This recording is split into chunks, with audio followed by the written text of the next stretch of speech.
إن الحمد لله نحمده ونستعينه ونستغفره ونعوذ بالله من شرور أنفسنا وسيئات أعمالنا.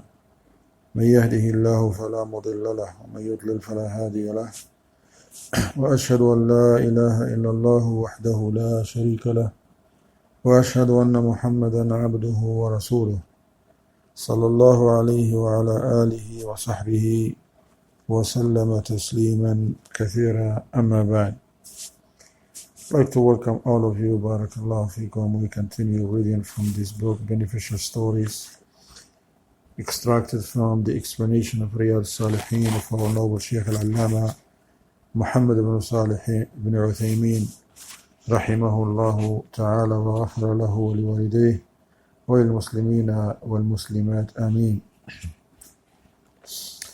Those are the book. You can go to the page 73.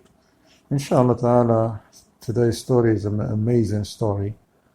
Alhamdulillah, once again, about the boy and the magician, the boy and the sorcerer. So, as it is in Sahih Muslim, hadith number 3005. I'm going to read the hadith. It's a long hadith, so you can follow with me. I'm going to read all of it in Arabic. So those who know Arabic, alhamdulillah, follow with me. Those who are learning, you can still follow. I'm going to try to read slowly, inshallah ta'ala. So I'm going to finish reading the entire hadith in Arabic. It's going to take a few minutes. Then, inshallah ta'ala, do the translation. وعن صهيب رضي الله عنه أن رسول الله صلى الله عليه وسلم قال: كان ملك في من كان قبلكم وكان له ساحر، فلما كبر، أي يعني الساحر، قال للملك: إني قد كبرت فابعث إلي غلاما، أو فابعث إلي أينعم. So that's missing, and we can correct too. That's missing a dots, two dots. إلي, not إلى. Because if he was إلى, he's gonna be إلى غلام. حرف جر. فابعث إلي غلاما أعلمه السحر. والعياذ بالله. فبعث إليه غلاما يعلمه، وكان في طريقه، يعني هذا الغلام، إذا سلك راهب فقعد إليه وسمع كلامه فأعجبه، وكان إذا أتى الساحر مر بالراهب وقعد إليه، فإذا أتى الساحر ضربه، فشكى ذلك إلى الراهب، يعني الغلام، فقال له الراهب: إذا خشيت الساحر فقل، وليس فقال، فقل. Alhamdulillah, we're correcting these mistakes. فقل حبسني أهلي، وإذا خشيت أهلك فقل حبسني الساحر. فبينما هو على ذلك إذ أتى على دابة عظيمة قد حبست الناس، فقال، يعني الغلام: اليوم أعلم الساحر أفضل أم الراهب أفضل؟ فأخذ حجرا فقال: اللهم إن كان أمر الراهب أحب إليك من أمر الساحر فاقتل هذه الدابة حتى يمضي الناس. فرماها فقتلها ومضى الناس. فأتى الراهب فأخبره، فقال له الراهب: أي بني، أنت اليوم أفضل مني، قد بلغ أمرك ما أرى، وإنك ستبتلى، فإذا ابتليت فلا تدل علي. وكان الغلام يبرئ الأكمه والأبرص ويداوي الناس من سائر الأدواء بإذن الله. هذا بإذن الله، ليس هو. الله هو الذي يشفي. فسمع جليس للملك كان قد عمي، فأتاه بهدايا كثيرة، فقال: ما ها هنا لك أجمع إن أنت شفيتني؟ فقال: إني لا أشفي أحدا، إنما يشفي الله تعالى. Dots over there on the فإن آمنت بالله دعوت الله فشفاك. دعوت.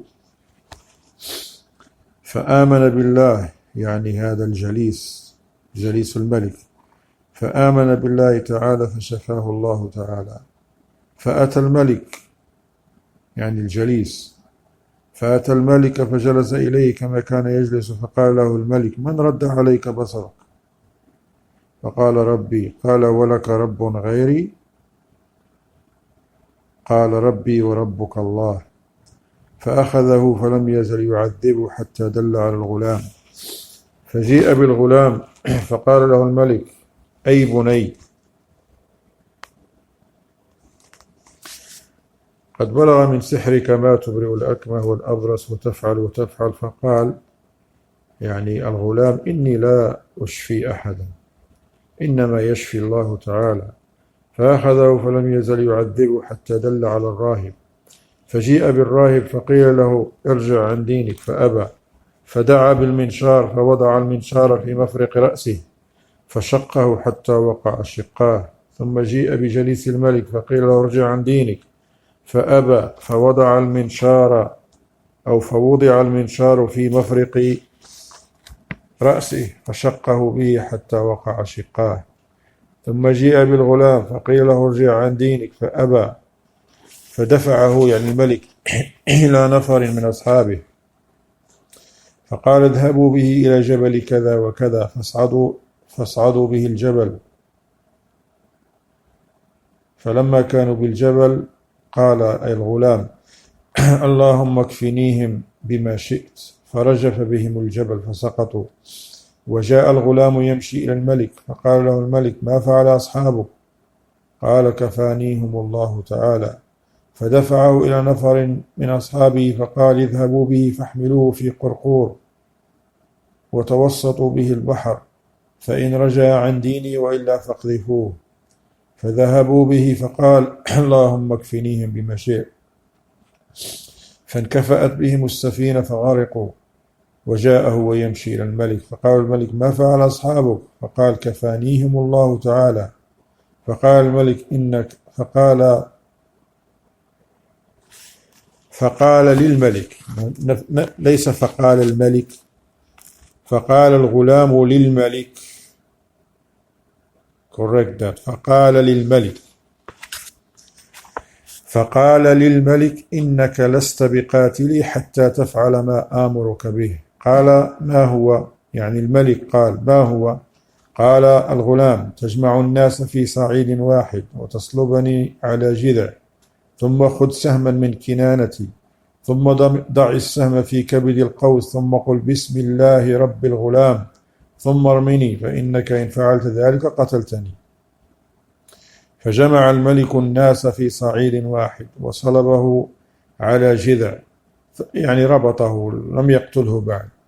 ثم أخذ سهما من كنانته، ثم وضع السهم في كبد القوس، ثم قال بسم الله رب الغلام، ثم رماه فوقع السهم في صدغه، فوضع يده في صدغه فمات. فقال الناس: آمنا برب الغلام. فأتي الملك فقيل له: أرأيت ما كنت تحذر؟ قد والله نزل بك حذر، قد آمن الناس. فأمر بالأخدود بأفواه السكك فخدت وأضرم فيها النيران، وقال: من لم يرجع عن دينه فأقحموه فيها، أو قيل له اقتحم. ففعلوا حتى جاءت امرأة ومعها صبي لها فتقاعست أن تقع فيه، يعني في الأخدود. فقال لها الغلام: يا أماه اصبري فإنك على الحق. So now in this hadith we're going to read the translation in English inshallah ta'ala. This hadith, as we mentioned, it is Sahih Muslim and on the authority of Suhaib al-Rumi radiyallahu anhu, who reported that the Messenger of Allah sallallahu alayhi wa sallam said, there lived a king before you, and he had a court magician. As the magician grew old, he said to the king, I have grown old, So send me a young boy so I may teach him magic. The king sent him a young boy so he could teach him magic. On his way to the magician, the young boy met a monk. He sat with him, a monk who worships Allah and knows Allah subhanahu wa ta'ala. So he sat with him and listened to his speech, and the boy was impressed with him, with that monk. It became his habit that on his way to the magician, he would meet the monk and sit with him. And he would come to the magician late, so the magician used to beat him for coming late. So the young boy complained about this to the monk, who said to him, when you feel afraid of the magician, say, my members of my family detained me, that's why I'm late. And when you fear your family, when they say, why are you late? Say, the magician detained me. He kept me. It so happened that a huge beast came and blocked the way of the people. So the young boy said, I will know today if the magician or the monk is better.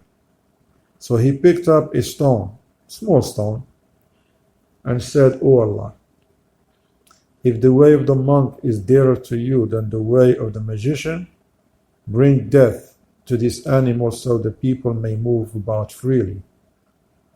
So he threw the stone at the beast and killed it, and the people began to move about freely. He then went to the monk and told him this story.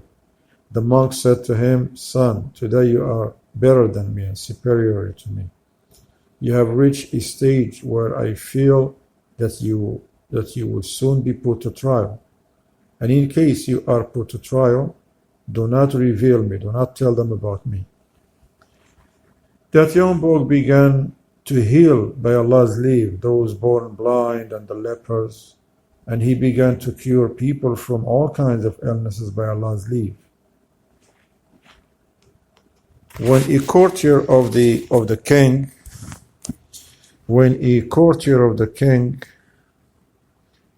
who had gone blind heard about this boy, he came to the boy with numerous gifts and said, if you cure me, all these things will be yours. The boy said, I myself do not cure anyone. It is Allah subhanahu wa ta'ala alone who cures.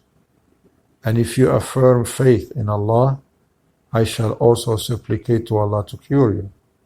This courtier affirmed his faith in Allah, and Allah cured him. The courtier came to the king and sat by his side as he used to sit before. The king said to him, who restored your eyesight? He says, my Lord, meaning Allah. Thereupon the king said, do you have another Lord besides me? The courtier said, my Lord and your Lord is Allah. So the king tortured him until he revealed the young boy. The young boy was then summoned, and the king said to him,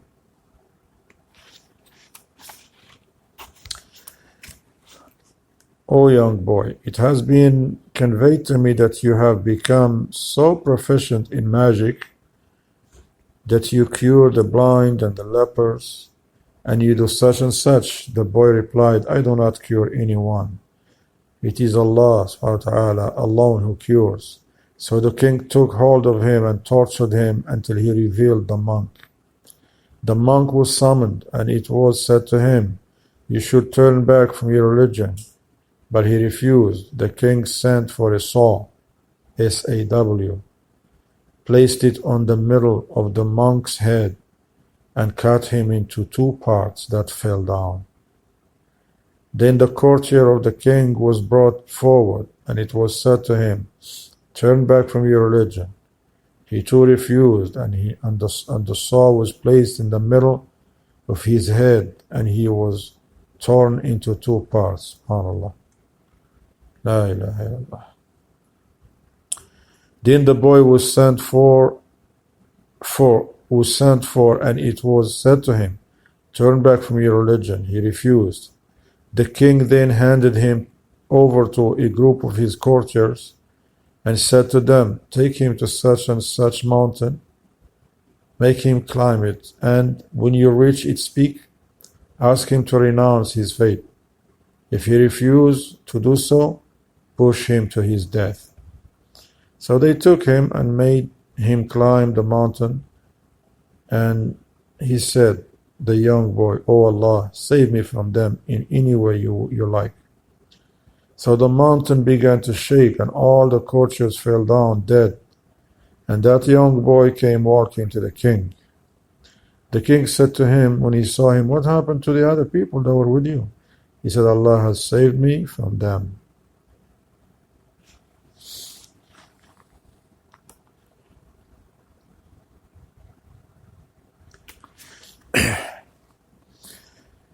He again the king handed him again to some of his courtiers and said, "Take him on a boat, and when you reach the middle of the sea, ask him to renounce his religion. If he does not renounce his religion, throw him into the water."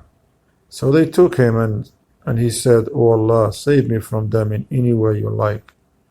The boat turned upside down, and they all drowned except the young boy, who came walking once again to the king.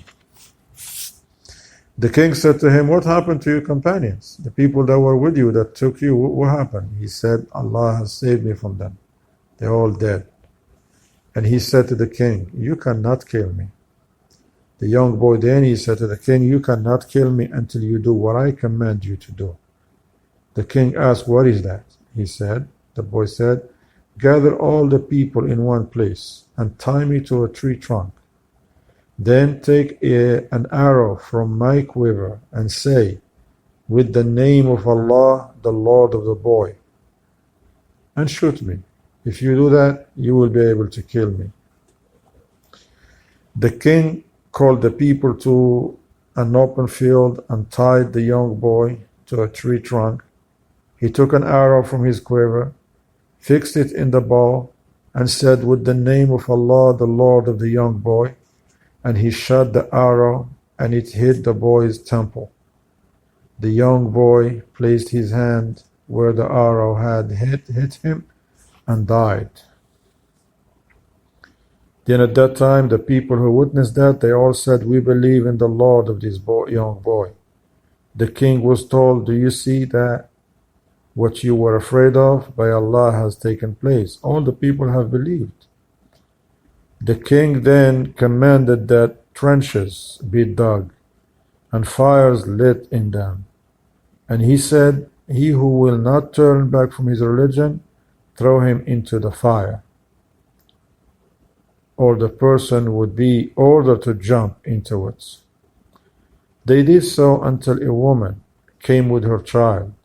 She felt hesitant about jumping into the fire.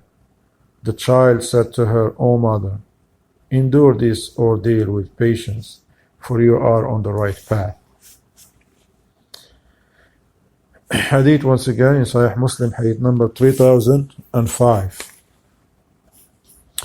In the explanation of our noble Shaykh Ibn Uthaymeen rahimahullah, he said, this hadith contains an amazing story, and it is indeed, subhanAllah, an amazing story.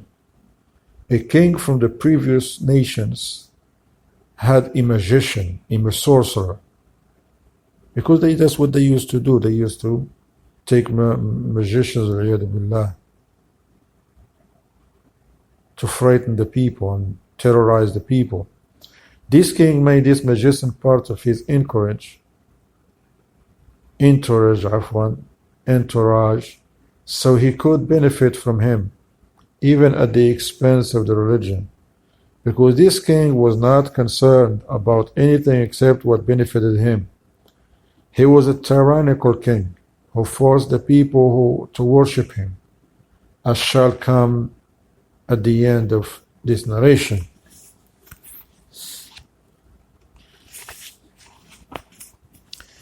When this magician became old, he said to the king, "Verily I have become old. Send me a young or a youth so I may teach him magic, to take over after him." So a youth was chosen because the youth take an interest in studying. And by teaching the youth and studying, the knowledge will remain and they will not forget. For this reason, learning while young, the Shaykh says, has two great benefits. So this is important for those who are still young. For this reason, learning while young has two great benefits. Rather, it has even more. The first benefit, in most cases, the youth are quicker to memorize than the elders, because the minds of the youth are clear. They do not have problems or issues requiring their attentions like the elderly. They have to take care of the family, the rent, the job, the food. There's many things. The second benefit, what is memorized by the youth remains, and what is memorized by the elders is forgotten. Thus it is from the wise statements prevalent among the people, العلم في الصغر كالنقش في الحجر. Knowledge during youth is like an inscription in stone. When you inscribe anything on a stone, it stays. You write something on the sand, the little bit of wind comes and it takes it away. So the knowledge that learned in the while you're young, it stays always with you, does not go away. The third benefit, if the youth seizes knowledge in the beginning, the knowledge becomes like his natural disposition and character. It becomes instinctive. He was raised upon it, and he becomes old upon it. This magician had put forth many years and had a lifetime of experience with knowledge of many things. So he requested that the king choose a youth to whom he could teach magic. Thus the king sent a young boy to him, and he taught him. So he began to teach the young boy.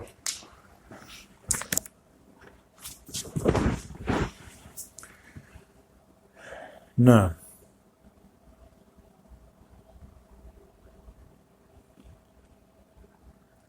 so the magician had put forth many years and had a lifetime of experience with knowledge of many things. So he requested that the king choose a young boy to whom he could teach magic. Thus the king sent a young boy to him, and he taught him. But Allah subhanahu wa ta'ala wanted good for this young boy.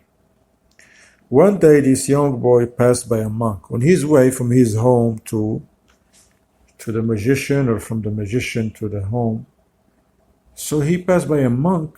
So he sat and he listened to the monk, and he was impressed with his speech, because the monk, meaning the worshipper who worship Allah subhanahu wa ta'ala, only speaks with good. And the monk may also be a scholar, but in most cases, most of his time is spent in worship. Thus he is called by what he does the most, which in this case is worship. The important point the Shaykh said is that the boy was impressed with the monk. He liked him. It became that when the young boy would leave from his family, he would sit with the monk on his way to the magician, causing him to be late in meeting the magician. The magician began to beat him, asking him why he was late. The youth complained to the monk about the magician beating him when he was late. So the monk gave him a solution, by saying to him, when you go to the magician and you fear he will punish you because you're late, tell him, look, my family held me up. I want to come early. My family held me up. And when you go to your family and also they say, why you came late? Because he spent that time with the monk. He said, the magician held me up. This will save you from both of them. Allah knows best. It is as though, he says, the monk told him to do this even though it was a lie. Shaykh says, perhaps he saw that the benefit outweighed the evil of lying. It is possible this was his interpretation. So the boy did this. He would go to the monk and listen to him. then he would go to the magician. If the magician wanted to punish him for being late, he would say, my family delayed me. And when he returned to his family after staying late with the monk, he would say to them, the magician delayed me. One day, this young boy passed by a great animal. And this narration, he said, does not specify what kind of animal it was.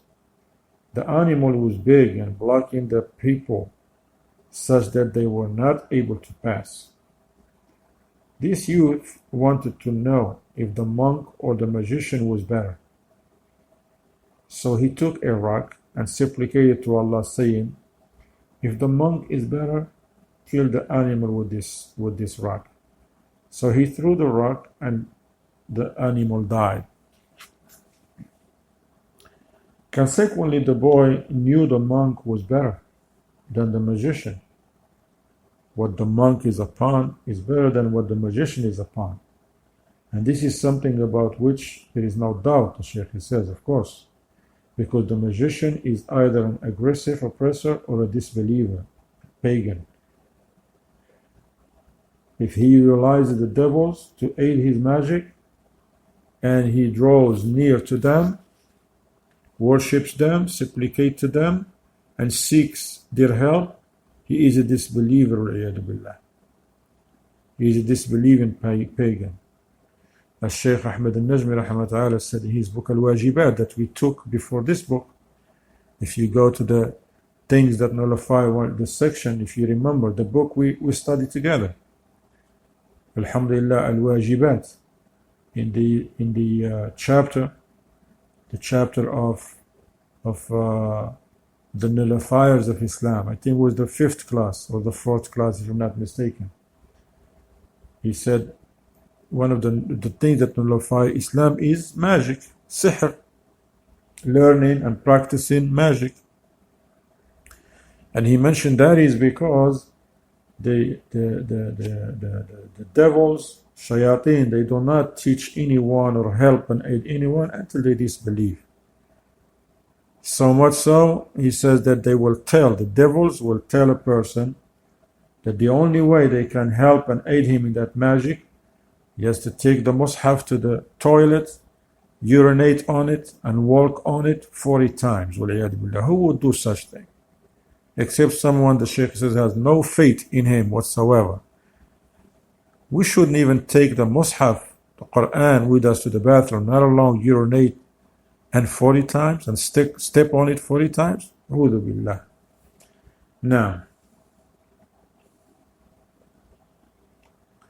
the Shaykh Muratimi says, but if that person does not do this thing, does not worship the devils and stuff, but he oppresses the people with medicine that contains magic, then he is an oppressor and an aggressor.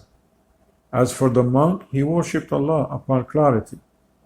So he was guided. Even if he had some ignorance and misguidance with him, his intention was good.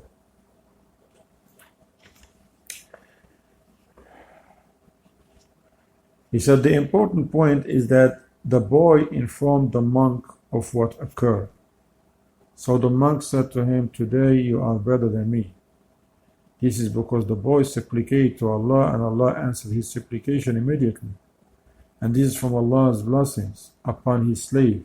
Remember also in the beginning of this book, in some of the, we mentioned from the karamat of the awliya of Allah, the pious righteous, that Allah answered their supplication, like Allah answered the supplication of Sa'id ibn Zayd, Sa'id ibn Abi Waqqas, and others.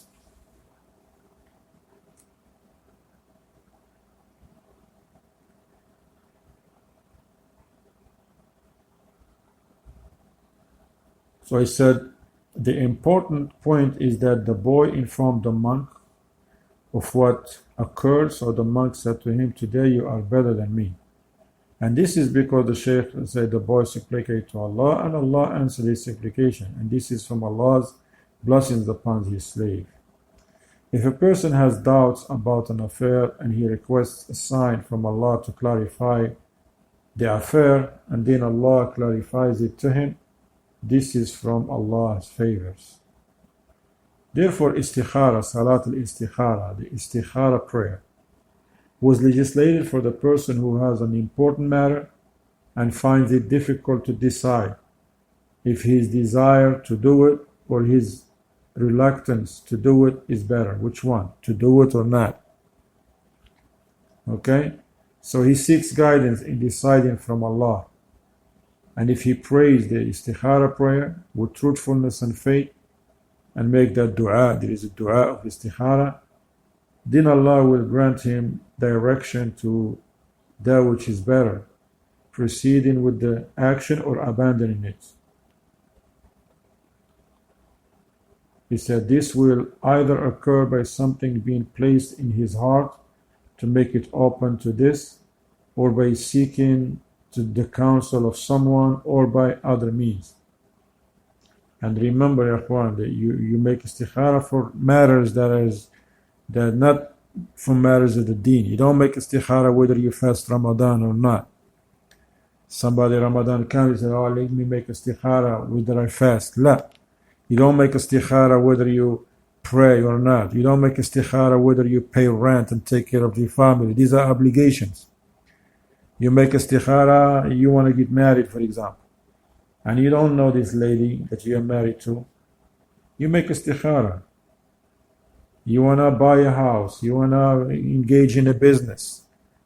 You want to travel for some business or something. Then yes, you make istikhara for those things. The Shaykh said it was from the miracles, the karamat granted to this boy, that he would heal the blind and the leper, meaning he would supplicate for them. He would ask Allah subhanahu wa ta'ala to cure them. And they would become healed by Allah. This was from the miracle, the karama of Allah for this boy. And this was not similar to Isa alayhi salam. It was not similar to Isa, the son of Maryam, who would rob the disabled and they would become healed. Rather, this boy would supplicate to Allah and Allah would answer his supplication. So the lepers and blind would become healed by his supplication. The monk informed the boy that he would be tested, meaning he would be put to trial. And the monk requested that he not reveal him if the boy was put to trial. And the supplication of this young boy was accepted when he supplicated to Allah. So there was a man from the entourage of the king who was blind. So he heard about the boy, he cured. So he brought many gifts, because he was rich, to the boy upon hearing of him. And he said to the boy, this all for you, if you heal me and cure me. The boy responded with the faith he has, the only one who heals is Allah. He said, look at his faith, subhanAllah. He was not deceived by himself, and he did not claim that he was the one who healed the sick. Rather, he says the only one who heals is Allah subhanahu wa ta'ala. I want to make a point in here that maybe is relevant to this point. Ruqya. Sometimes you may find some brother who they give ruqya and he reads on people and they go to him and Allah cure those people. You don't want to think that that brother now, he's the one who cured the people. You don't say, oh yeah, what they have, they possess ayn, sihr, go to the brother, he's going to cure you. He's a good one, he cured many people. No, he ain't cured nobody. Allah is the one who cured. People just put forward the means, okay? He said this is similar to something that occurred with Shaykh al-Islam, Ibn Taymiyyah rahimahullah. A man came to him who was possessed by a jinn. So the Shaykh recited upon that person, but the jinn did not exit him. He refused. Shaykh al-Islam Ibn Taymiyyah began to beat him severely on his neck until the Shaykh's hand began to hurt from the beating. So the jinn began to speak from inside the man. He said, I will exit as an honor for the Shaykh. Shaykh al-Islam rahimahullah responded to him, don't exit for my honor, but exit in obedience to Allah and His Messenger. So he did not want the virtue to be for him.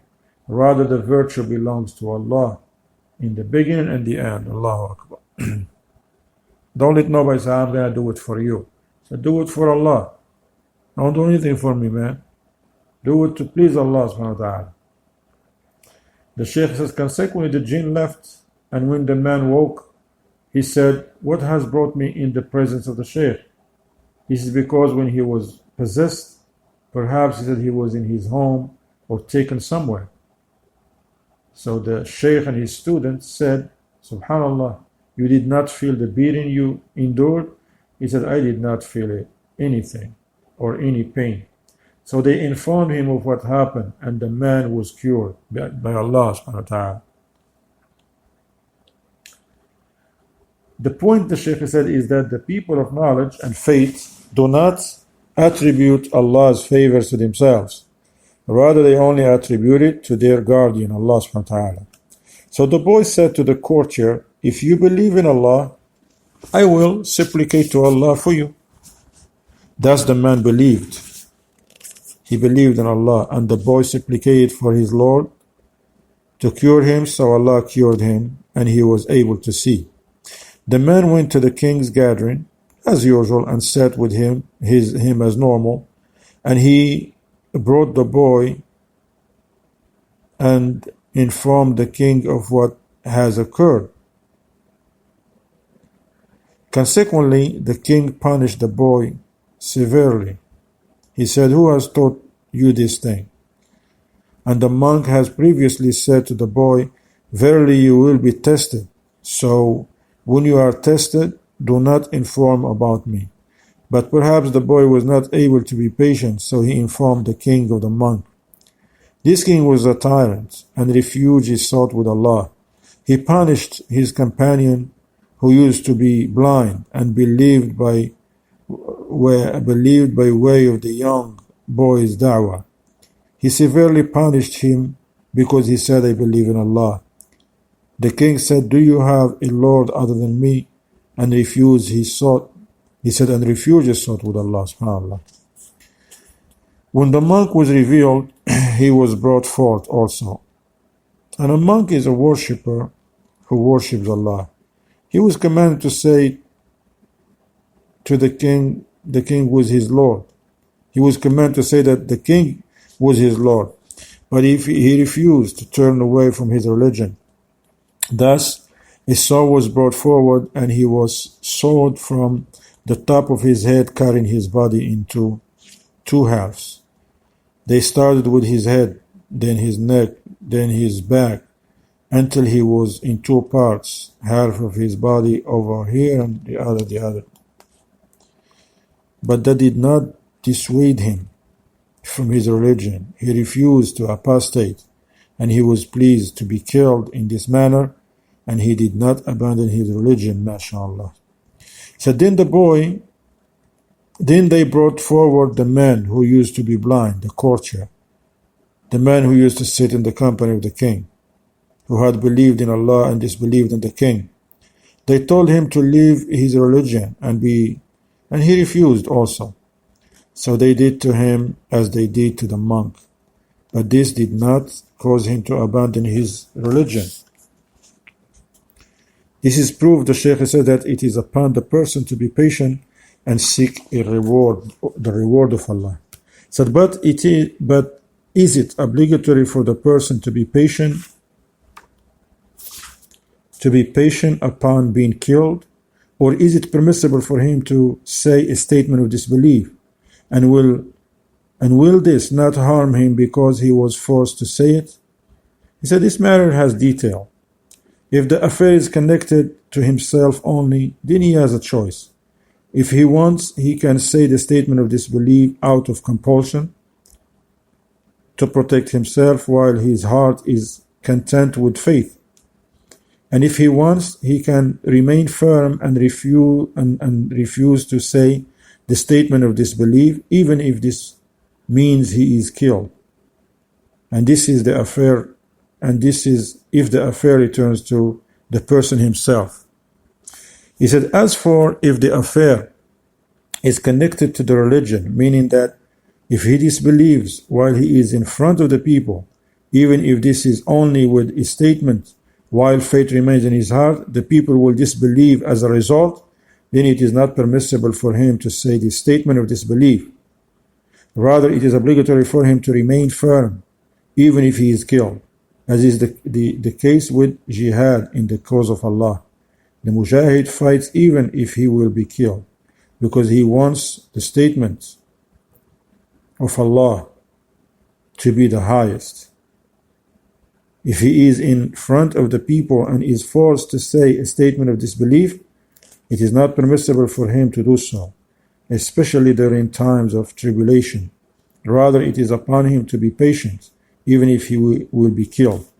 The Shaykh, an example of this is what occurred to Imam Ahmad ibn Hanbal rahimahullah when he was tried with the well-known great trial of saying that the Quran was created and not the speech of Allah. He was harmed and rebuked, such that he was dragged by a mule in the market. The Imam of Ahlul Sunnah wal Jama'ah was dragged by a mule in the market and beaten with a whip until he fainted. But each time he awoke, he says, the noble Quran is the speech of Allah, not created. He did not allow himself to say the statement of disbelief, although he was being forced to do so, because the people were watching to see what Imam Ahmad would say. If he had said the Quran is created, the people would have said the Quran is created. And the religion would have been corrupted. Instead, he ransomed himself for the religion, and he was patient, seeking the reward from Allah, and the good result was for him. And all praise belong to Allah. The Shaykh said that ruler died, and the next ruler after him died, and Allah brought a righteous ruler who honored Imam Ahmad tremendously, alhamdulillah. So Imam Ahmad did not die until Allah made him pleased to speak the truth with a loud voice, and the people said the truth with him. The enemies of Allah were defeated, and all praise belong to Allah. This is proof that the good ending is for the patient, and success lies with Allah. So the boy refused to abandon his religion. So the king gave him to a group of his companions and told them to take him to such and such a mountain. It was known to them, to its highest peak. He told them, when you reach the peak of a mountain, throw him off if he doesn't renounce his religion. This was so he could fall from the top of the mountain and die. After they gave him one more chance to abandon his religion and he would do so, they would throw him off. When they reached the top of the mountain, they requested that he abandon his religion, but he refused. This is because faith had been cemented in his heart, and it was not possible for it to waver or shake. When they decided to throw him off the mountain, he said, "O Allah, save me from them in any way you like." He said, this is a supplication of a believer in distress. "O Allah, save me from them in any way you like," meaning, as you will. And he did not specify. Thus Allah subhanahu wa ta'ala shook the mountain, and the king's companions fell and died. The boy returned to the king, and the king said to him, "What happened to your companions?" The boy said, "Allah has saved me from them." Then the king gave him to another group and ordered them to take a ship onto the ocean. And when they reached the middle of the ocean, to tell the boy to abandon his religion.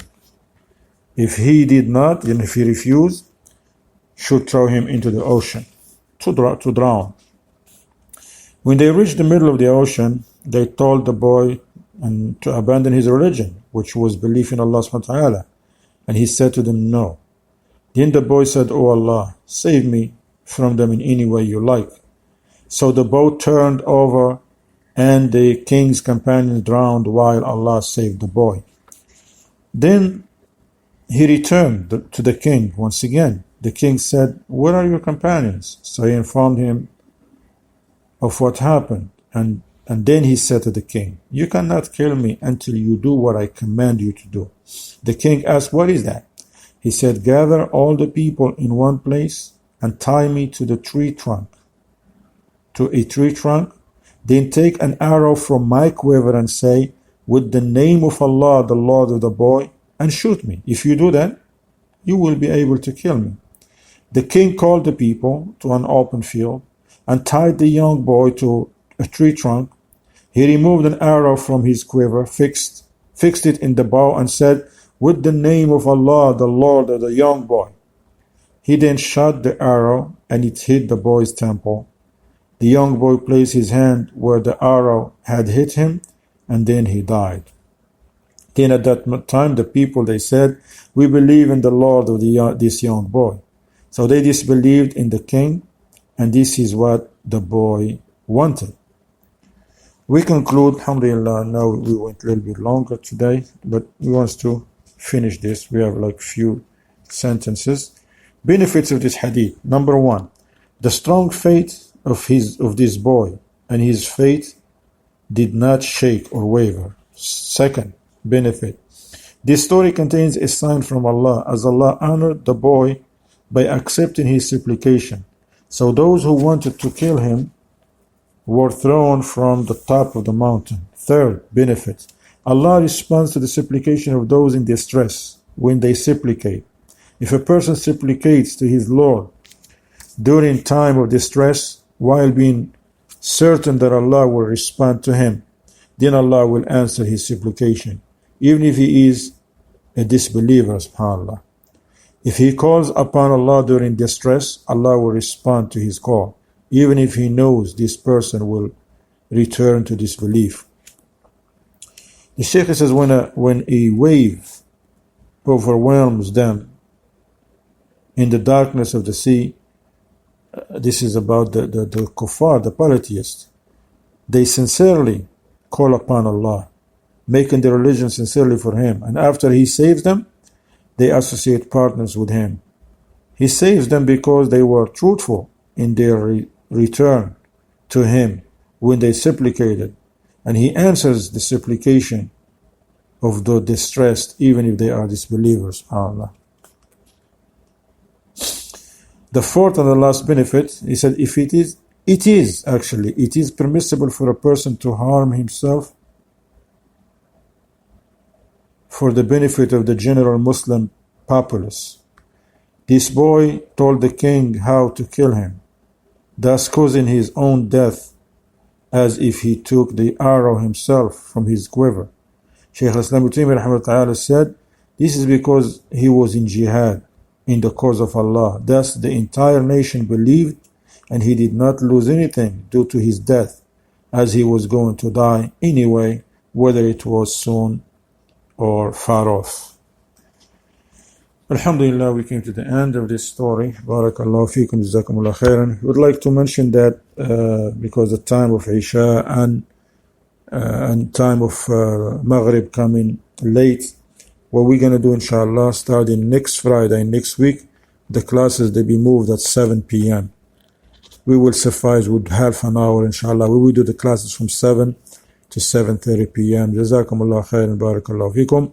Wa sallallahu wa sallama ala Muhammad wa ala alihi wa sahbihi wa sallama tasliman kathira.